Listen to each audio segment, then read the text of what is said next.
আজকের এই গরমের মধ্যে মাথাটা ছিল প্রচন্ড খারাপ, তো এই খারাপ মাথাটা নিয়ে বানিয়ে ফেললাম একটি শরবত। আর এই শরবতের টেস্টটা হয়েছে একদমই।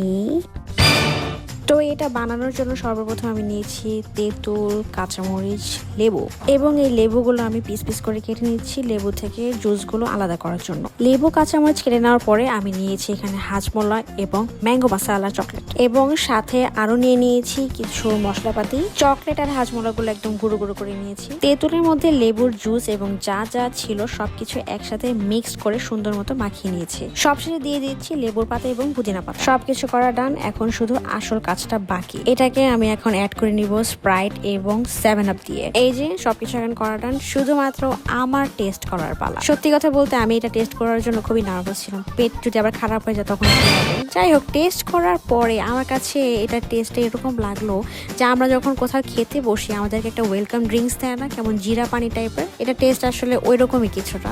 আর আমার মনে হয় আমি ঝাল একটু বেশি দিয়ে দিয়েছি, যার ফলে এটা খাওয়ার পরে গলাটাও একটু জ্বলে। সো এই হচ্ছে আমার আজকের রেসিপি। অবশ্যই অবশ্যই আমার রেসিপি দেখে কেউ এটা বাসায় ট্রাই করতে যাবেন না। Thank you, bye bye, tata.